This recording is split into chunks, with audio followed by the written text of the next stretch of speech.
Graham, as of today, you're fired. Huh? Ken? As in Ken Jenkins, company president? Good morning. I hope you don't mind me asking, sir, but what's this all about? Why would you tell me I'm fired all of a sudden? Because you're fired all of a sudden, dimwit. I'm sure you've heard about my dad's recent passing and my ascension to his post of CEO. Well, I'm getting rid of all the dead weight at the company as part of my new policy. As of now on, we'll only be hiring people like myself with elite educational backgrounds. If you're not from a top 5 college, we ain't interested. Accordingly, I'm currently in the process of firing all employees found not to have an elite educational background. I'm sure you understand. How are we ever supposed to make it far in the industry with a bunch of uneducated dimwits weighing us down? We don't need morons like you around anymore, so you're fired. Jesus Christ, Ken, you're firing everyone who didn't graduate a top 5 college? Isn't this a little extreme? This is going to cause all sorts of problems for the clients I'm responsible for managing. You do know I have contracts with a lot of companies, right? Don't worry about that. I'll be taking over all of your roles as of today. Huh? But how? If these client relationships are so simple a pea-brained dimwit like you could handle them, I'm sure we'll be fine. So you're not even gonna find me a replacement? Like we need a replacement for you! You have the IQ of a potato and a workload lower than my dead grandma! I could do your job in my sleep! Are you being serious? This company's going places now that I'm in charge of it, which means we can't afford to have a bunch of deadweight potato brains holding us back. To be honest, if these clients were low-grade enough to be involved with you, we're probably better off without them. There's no point in replacing you. It'd be a waste of a salary. I see. All right, we're done here. I don't want to see your face around our company again, do you hear me? As of today, you're officially without a job. Thanks for your service.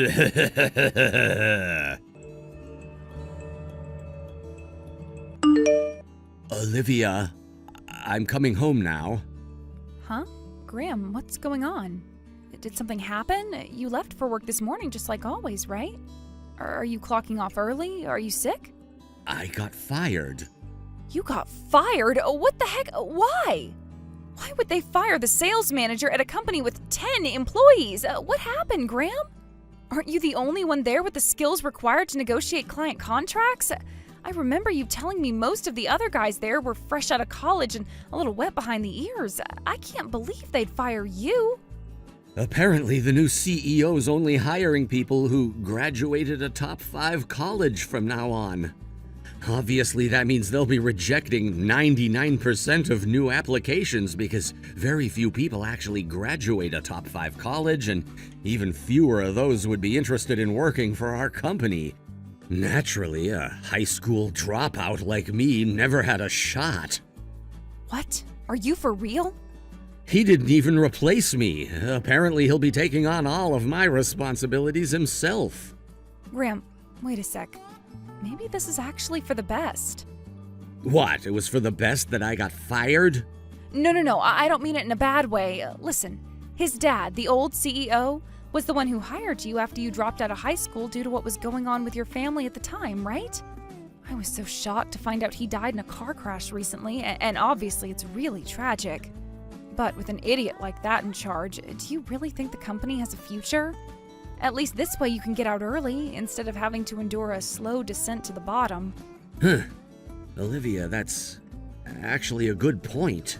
Besides, he might have said the reason he fired you was because of your educational background, but isn't it more likely that he just has a grudge against you? A grudge? But why? I told you before we got married, right? About how that arrogant dimwit was constantly hitting on me back in college, always trying to get my attention in the most obnoxious ways. It was like he couldn't take a hint and kept showing up everywhere I went, thinking he was irresistible. Yeah, I remember that. After you guys all graduated, he joined the company as a regular employee, right? But when he found out me and you had been dating ever since middle school, he started treating me like crap at work and making the most ridiculous demands of me and only me. He did calm down when word of him throwing his weight around at the office got out to his dad, and he gave him a stern telling off, and he's been quiet ever since. But now that I think about it, I doubt his resentment ever went away. If anything, he probably hated me more after thinking I'd ratted on him to his dad. Right? The fact that he started behaving like his old self again the moment he became CEO tells me it's exactly like you say. His hatred didn't go away. It was just bubbling away under the surface, kept in check by his dad. But now he's gone. He's totally out of control. He appears to have absolutely no idea how valuable you are to that company. I don't think it has long left. Oh, would you look at that? The moron himself just messaged me as I was writing all this up. Wow, no kidding? I did try blocking him ages back, but he got even more persistent and irritating in real life when he couldn't get through to me anymore, so I unblocked him again. I hadn't heard from him for months until just now. Damn it, what does he want this time? It looks like this whole situation is about to become an even bigger pain in the ass. I just got to the station. I'm gonna rush home as fast as I can, so I won't reply till I'm back. See you soon, babe. Okay, sweetie, be careful. Hello there, Olivia, my sweet aromatic sugar dumpling. It looks like you're gonna have no choice but to marry me real soon. Listen, babe, that low IQ fiancé of yours made a huge blunder at work that led to the whole company's IT systems going offline for the day. I had no choice but to fire him. It wasn't an easy decision, but I knew this is what I was getting myself into when I stepped up to the role of CEO. It's just like Batman says, with great power comes great responsibility. Naturally, being a hopelessly stupid high school dropout, his prospects of finding a new job after this are less than zero, so I'm guessing he probably didn't tell you yet. Am I right? My hunch is that he'd rather marry you as a jobless NEET than admit to being unemployed and risk you leaving him. If you're not careful, he could end up leeching off your salary for the rest of your life. It's a sad reality, but everyone knows high school dropouts are 96% more likely to be scumbag leeches than normal human beings like you and I. I think it's about time you tossed that good-for-nothing parasite by the wayside. I, on the other hand, I've decided to make you the CEO's wife. Of course, that means you can quit your current job to ascend to your new post of blessed fortune, riches, and social status. But by post, I don't mean within the company.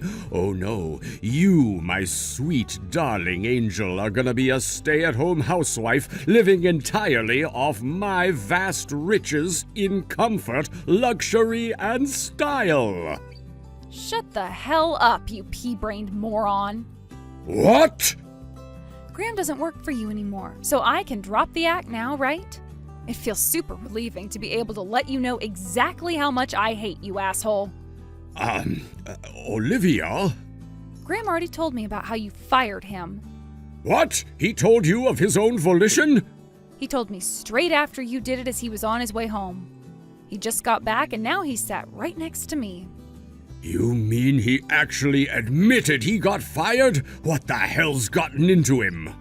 Me and Graham love and respect each other, which means he'd never lie to me about anything. Also, he and I are not engaged. Huh? You mean you broke up? Ah, fantastic, magnificent, excelento. This is like music to my ears, baby. This means me and you can finally tie the knot and be whisked away in our very own love roller coaster. No, doofus, we got married 6 months ago, which means I'm his wife now. You're his wife? Not only that, but I'm pregnant with his child. Pregnant? Yes, so unless you enjoy wasting your time, I think it's about time you gave up on me for good, Ken. I'd never betray Graham, no matter what, so just leave us alone. Oh my God, I can't believe it. My honey princess, my treacle bear, the apple of my eye, my precious Olivia, got married to a high school dropout? You let a high school dropout get you pregnant? I think I'm gonna throw up. I was sure that once I finally became CEO and fired that no-good loser, I was finally gonna get you all to myself. I can't believe this. No!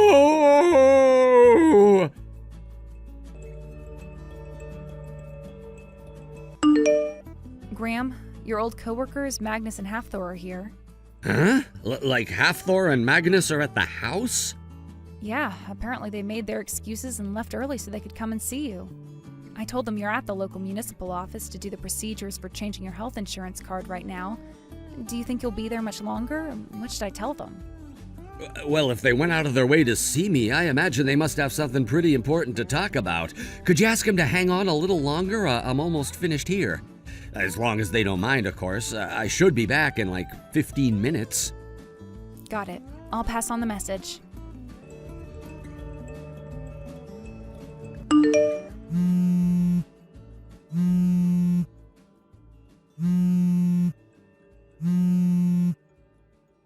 Hey, asshole! How dare you steal all of my clients? 90% of our regulars just terminated their contracts with us. We're gonna go frickin' bankrupt at this rate. You get your ass down here and bring these clients back right now, you worthless high school dropout prick. You should have thought about that before firing me, you despicable, low-life shitweasel. What did you just call me? Did you just call me a despicable low-life shitweasel? What the hell does that even mean? Anyway, that is no way to speak to your superior.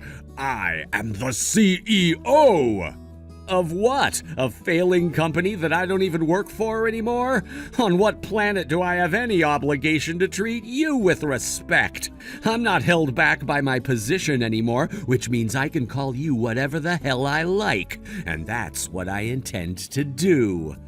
I'm still the CEO. Not only that, but unlike you, I have a college degree. Do you have any idea how important I am? You important? In spite of that amazing degree of yours, you're clearly too stupid to understand that the moment you fired me, you stopped being my boss and became nothing more than the irritating asshole who was trying to steal my wife behind my back. You should be grateful I'm even taking the time out of my day to reply to you, you verminous plague rat. What? My wife could take you to court for stalking if she wanted to. Do you even realize that? Stalking? What the? We have mountains of evidence, so go ahead and keep trying to provoke us if you think your financial situation isn't already bad enough. Because I promise you, we could easily make it 10 times worse. Oh, whatever. This crap about your wife isn't why I messaged you. Give me back my clients! Ah, of course. The trouble is, I couldn't give you those clients back even if I wanted to. Why not? You probably think I conspired to bring them with me and carry on our business in secret when I got a new job or something, right? Well, you did, didn't you? Nope, I'm still unemployed. Huh? One of my buddies offered me a managerial post at the new company he's starting next month, so it's not like I don't have anything lined up. But it's an entirely different industry to your company, so my relationships with those clients were essentially terminated the moment you fired me. We're no longer involved with each other, and probably never will be again. Wait. What? But if that's true, why would they terminate their contracts with my company? Their termination notices started showing up in my inbox practically from the moment I fired you. I lost 90% of the company's clients in 2 weeks. Does that even happen? I can't frickin' believe it. This ain't normal, and I know you're involved somehow, so just come clean with me already, damn it! You appear to be completely unaware of how your company actually works, despite being its CEO. But I had meetings scheduled with every single one of the 90% who just abandoned you to negotiate contract renewal for next year. It's not that they terminated the contracts, they're just not going to renew them. But if you understood the basics of corporate management, you'd know that, wouldn't you? Anyway, as of the moment you fired me, there was no longer anyone at the company with the knowledge or experience required to negotiate and finalize contract renewal procedures. I was the one in charge of ensuring the continuation of those contracts, and with me gone, they couldn't carry on working with you even if they wanted to. What the hell? No way. Surely that can't be. There must be at least one more person here with a college degree who knows how to do the contract stuff. Sure, but he went on extended leave last month. What? With that, I was the only employee left on the sales team. I did try to explain to you that it would be a good idea to employ someone else to help keep things running smoothly, even if only on a short-term basis until he came back, but you barely even listened to what I had to say before rejecting my proposal outright. I had no choice but to keep running sales entirely on my own. Then, to make an already ridiculous situation even more absurd, you fired me! Then to make an already absurd situation so outrageously farcical that it became positively hilarious, you didn't even find me a replacement! What the heck? I have no idea who took over the client discussions over next year's contract renewal after I left, or whether anyone even did, but there's no way anyone at that company was capable, knowledgeable, or experienced enough to pull something like that off. The clients had no choice but to call off the negotiations because there was nobody they could talk to. So that's what happened. I see. Graham, get your ass back down to the office immediately! You need to re-establish those meetings for next year's contract renewal right now! Impossible. What kind of attitude is that? Don't give up before you even try, damn it! You seem to be forgetting one minor detail. You fired me! Whatever, that's all water under the bridge now. I take it back, you're unfired. Don't worry, there's no need to unfire me. What? Why? You said it yourself, you're still not working, right? Sure, I know you said you're waiting to work at your buddy's company, but you know as well as I do starting from scratch in a new industry is going to be a huge amount of work. Come back to us and get me back these client relationships, Graham, and I'll see to it that you have a comfortable, well-paying job for the rest of your life. Won't you understand unless I repeat myself? Understand what? That you're nothing but a despicable, low-life shit weasel who kept hitting on my wife behind my back. Why would I want to work at your company? Grr!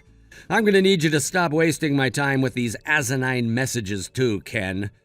Fine. Point taken. I'll leave Olivia alone, okay? I promise. Now come and get your job back. You seem to be missing a key point here. Tell me, Ken, is your company even functional right now? I heard from some of my old coworkers earlier today that the entire company handed in their resignations in one fell swoop. I really would have to be the low IQ, pea-brained moron you think I am to come back to a company that's not even operational. Good luck, Ken. I'm sure there's no problem you can't fix, what with having an elite education and all. Oh my God. My company. I don't know how much longer it has left. That's not my problem. Graham! I genuinely hope you can turn things around. I know how hard your dad worked to build that company, and as unfortunate as it is that he ended up with a son like you, it'd still kinda suck to see it go under. That said, I won't have any part in it. You're on your own now. As for you, I couldn't care less what happens to you from here on out. Later!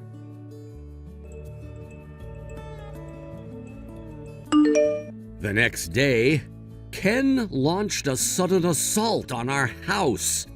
By sudden assault, I mean he showed up on our doorstep with a megaphone screaming, "Ken, please come back," to the supreme annoyance of our neighbors, resulting in the police being called and him being carted away in the back of a patrol car. But actually, I heard all of this from an old neighbor because me and Olivia were no longer there. That's right, we'd already moved into a bigger house in the next town in preparation to accommodate our growing family. That said, we took great pleasure in seeing the videos of him being handcuffed and bundled into the back of the cop car that went viral on local social media pages. Unfortunately for Ken, it didn't stop there. Before the day was up, footage of his arrest was being circulated on the social media pages of every rival company in his industry. At this point, the destruction of his reputation was just insult on top of injury. Realistically, between the near total lack of clients and mountains of debt he was in, the company was already screwed, but his arrest proved to be the final nail in the coffin. And before the week was up, he was filing for bankruptcy. I wondered where he went next. Until one day, a buddy messaged me saying he saw him working on a construction site.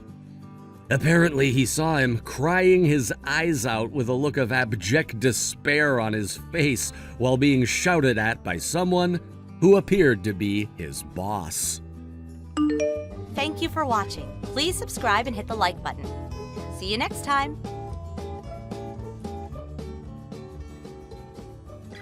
Blake, where the hell are you? Jeez, chill, I'm busy. Busy? Your break ended over 20 minutes ago. You left the office and just disappeared. Relax, man, I had to hit up the sneaker drop at noon. Everyone's trying to get a pair. I was doing morale-boosting retail therapy. Oh, for God's sake, you left in the middle of the day to buy sneakers? I mean, yeah, it's called mental health, Nathan. Maybe if you shopped once in a while, you wouldn't be so tense. This is the 4th time this week you've gone AWOL in the middle of a shift. Half of your team hasn't seen you since Monday. You're not some intern we just let float around. Please, I'm doing important stuff you wouldn't understand. Visionary level thinking, big picture strategy, executive networking.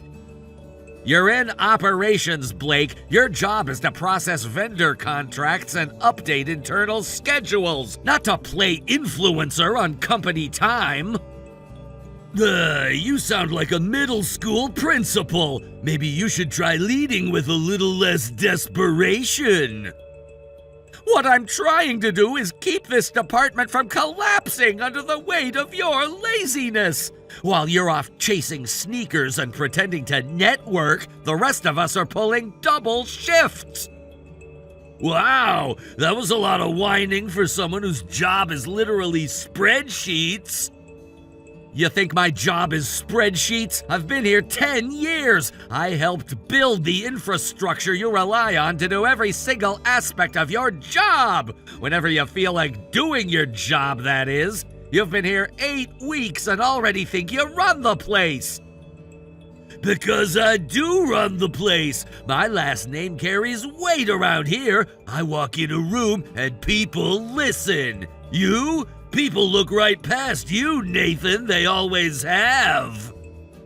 I don't care what your last name is. Around here, you earn your place with work, not by waltzing in late with iced coffee and a smug attitude. You don't get it, do you? I don't need to work. One day this entire company is gonna be mine. You're just holding my chair until I decide to sit in it. Then maybe sit in it long enough to learn how a calendar works, or a filing system, or what a quarterly report looks like.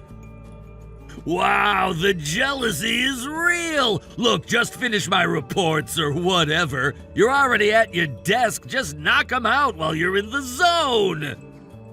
You are not dumping your work on me. Not today, not ever. You're not some boy king whose job is optional. Careful, Nathan. You're walking a dangerous line here. No, Blake. You already crossed it. You treat this company like a joke and you treat me like I'm disposable. But I've got news for you. Your daddy's title doesn't make you bulletproof. Yeah? Well, if I decide to tell him about the way you're talking to me, you'll be the first to find out just how bulletproof I am.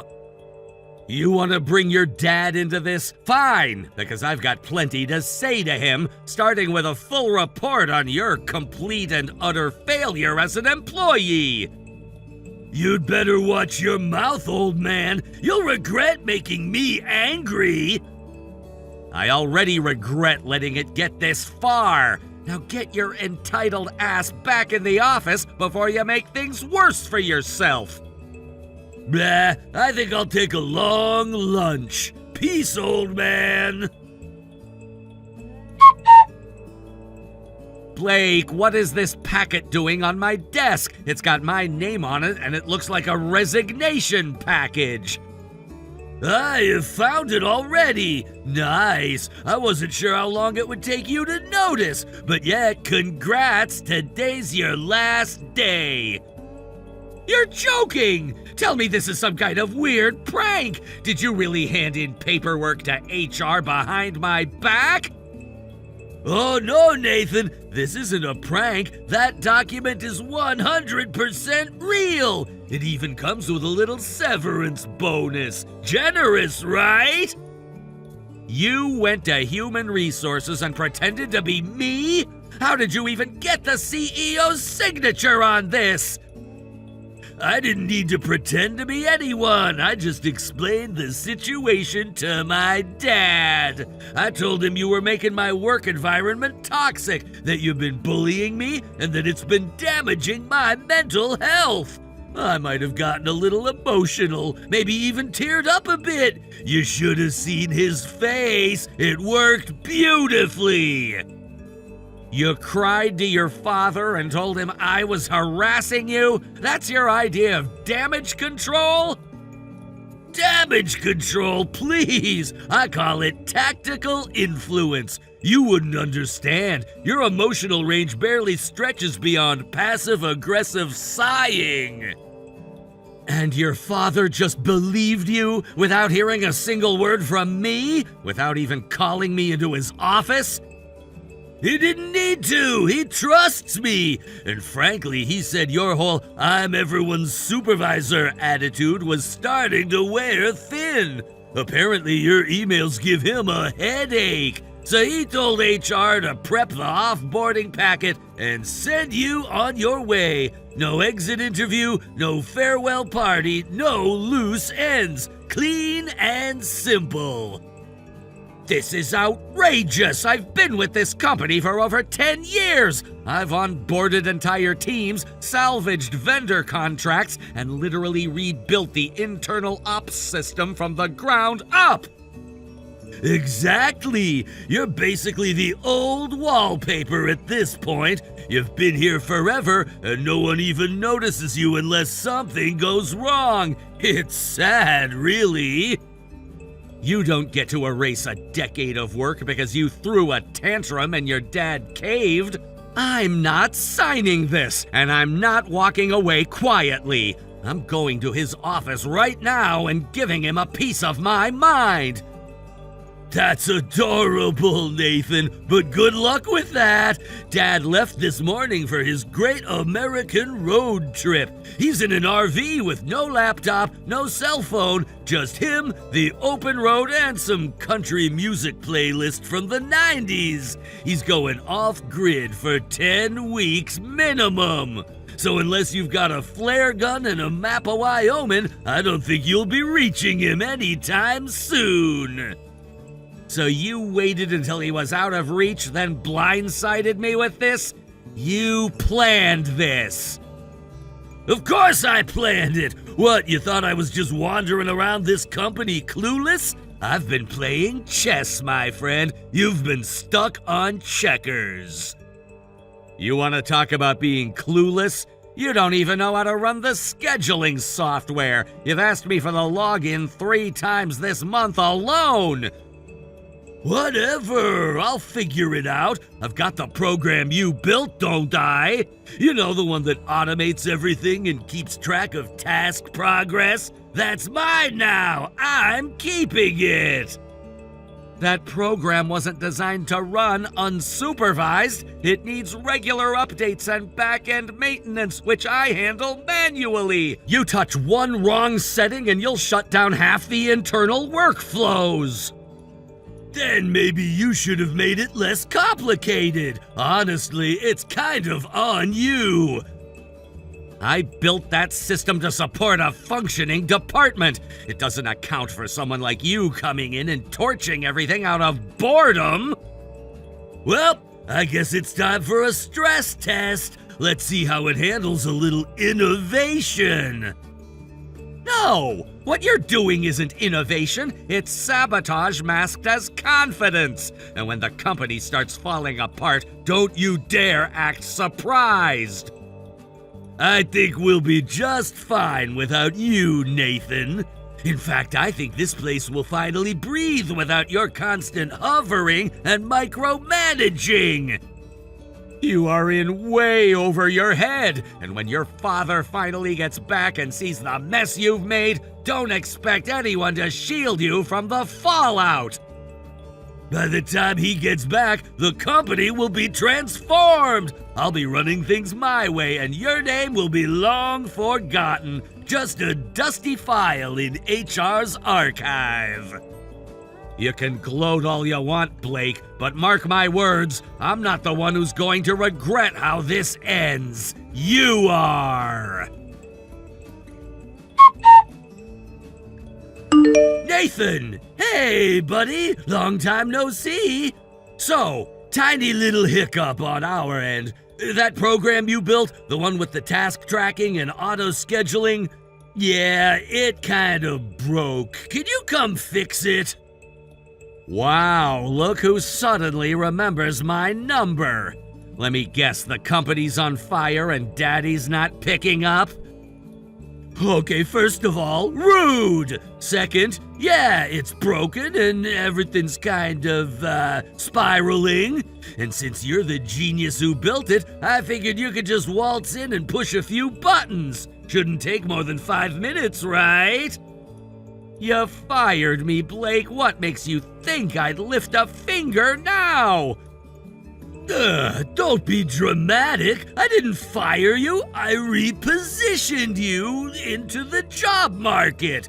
Anyway, it's not about the past. It's about teamwork. Come on, be a team player. You're unbelievable. Anyway, I don't work there anymore. I'm not responsible for fixing the fallout of your tantrums.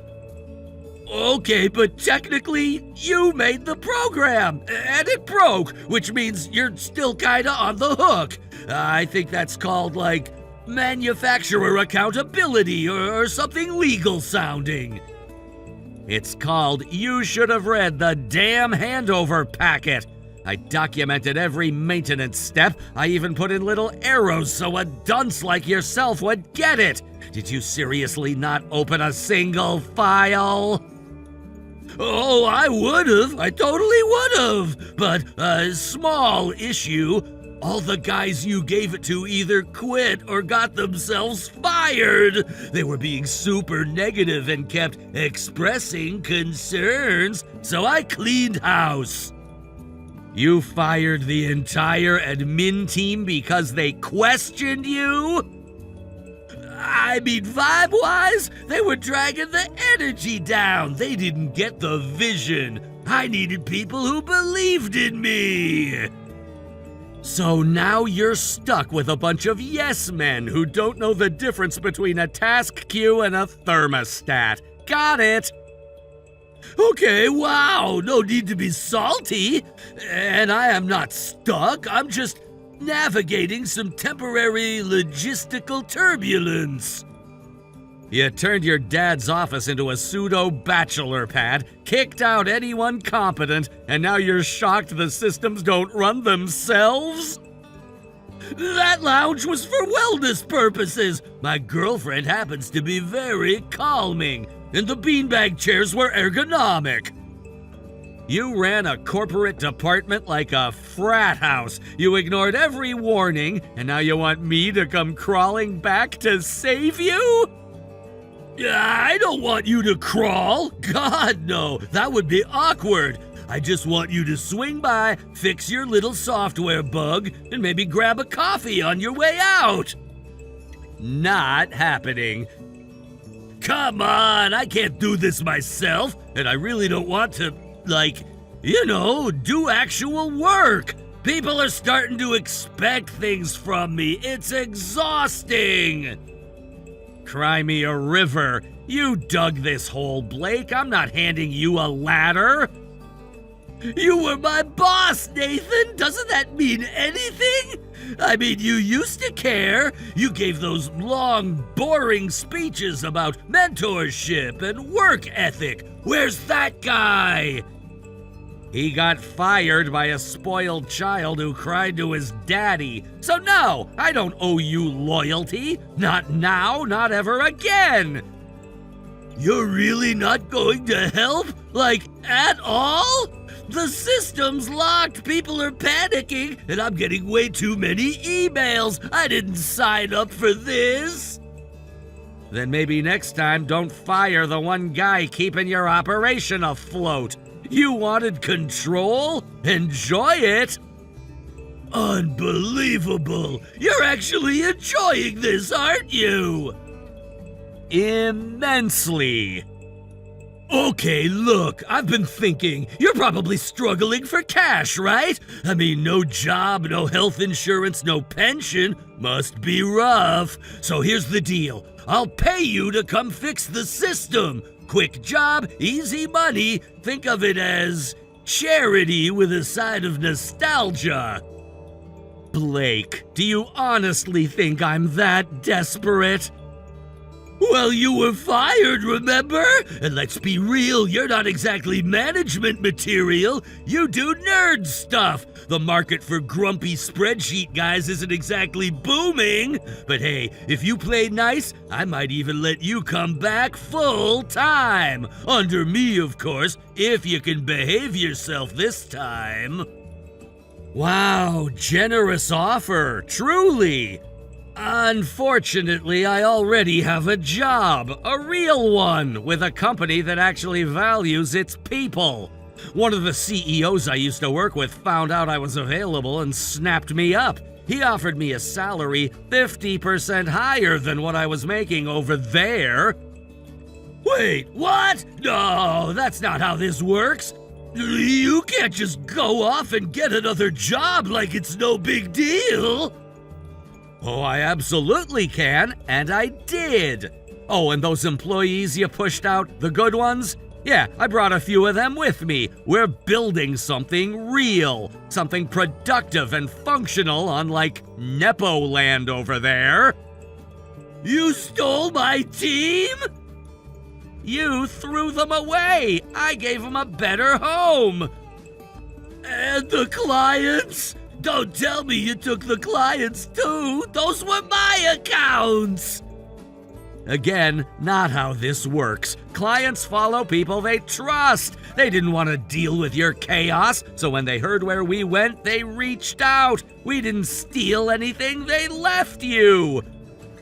This is unreal. You're ruining everything. The program's broken, the team's gone, clients are ghosting me. I'm drowning here. Do something. Not my problem, Blake. You kicked me out, remember? You declared the company was better off without me. Consider this your chance to prove it. Nathan, please, I'm asking nicely now. Help me! Just fix the program, walk me through it, something! You've always been good at that bossy tech whisperer stuff. Keep spamming and I'll block you. You made your bed, now lie in it. Maybe use one of those beanbags you bought for your fake office lounge. Come on, man. You were my boss. You can't just ghost me. That's not how this is supposed to go. I'm not your boss anymore. I'm not your fixer. I'm not your safety net. You threw all that away because you thought your last name made you bulletproof. Now look around. There's no one left to clean up after you. I didn't think you'd be so petty about this. And I didn't think you'd torch your own company in under 6 months, but here we are. Seriously, Nathan, please. You're the only one who ever actually knew what was going on. I'm begging you, just help me get through this. You can call the shots. Hell, I'll call you boss again. Nathan, come on, say something, anything. 2 weeks after our last exchange, Blake's dad finally returned from his grand soul-searching road trip. From what I heard, he nearly passed out the moment he stepped into the office and saw the place empty. Not just quiet, literally empty. Every employee gone, every desk abandoned. Only Blake, red-eyed and visibly sweating, was left behind, spinning in the CEO's chair like a guilty kid caught at the crime scene. Once Carter dug into what happened, the mass resignations, the lost clients, the collapse of operations, it didn't take long for the whole company to fold. 6 months, that's all it took for Blake to burn everything to the ground like a termite infestation in a wood cabin. Blake tried to run, didn't work. His father found him and shipped him off to live with some monk-like relatives. Rumor is, even grown men cry by lunchtime over there. The CEO came to see me in person. He apologized profusely, which was nice, but unnecessary. I had already moved on with my life. I'm thriving now at a new company with better pay and, best of all, no nepotism. Thank you for watching. Please subscribe and hit the like button. See you next time.